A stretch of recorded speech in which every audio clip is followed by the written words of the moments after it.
എല്ലാവരുടെയും മുന്നിലല്ലെങ്കിലും നമ്മൾ ഇഷ്ടപ്പെടുന്നവരുടെ മുന്നിൽ നമ്മൾ പരിഹാസ്യരാകുന്നത് എപ്പോഴാണെന്നറിയോ?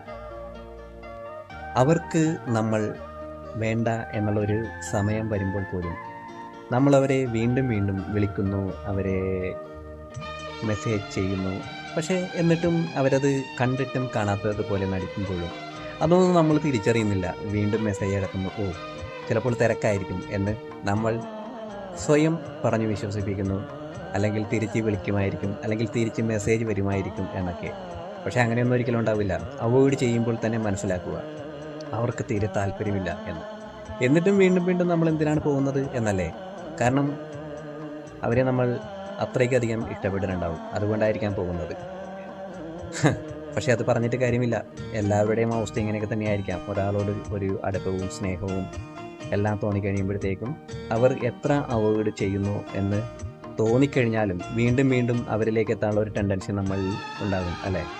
ശരിക്കും പറഞ്ഞിട്ടുണ്ടെങ്കിൽ നമ്മളിലേക്ക് തോൽവി അതല്ല. കാരണം അതൊക്കെ അവരുടെ തോൽവിയാണ്. കാരണം ഒരാൾ ഇത്രയ്ക്കധികം സ്നേഹിക്കുമ്പോഴേക്കും അയാളെ മനസ്സിലാക്കാതെ, അയാളുടെ കാര്യങ്ങൾ ഒന്ന് കേൾക്കാൻ പോലും സമയം കാണിക്കാതെ അവോയ്ഡ് ചെയ്ത് കളയുമ്പോൾ ആരാണ് തോറ്റുപോകുന്നത്? നമ്മളല്ല, തീർച്ചയായും അത് അവർ തന്നെയാണ്, അല്ലേ?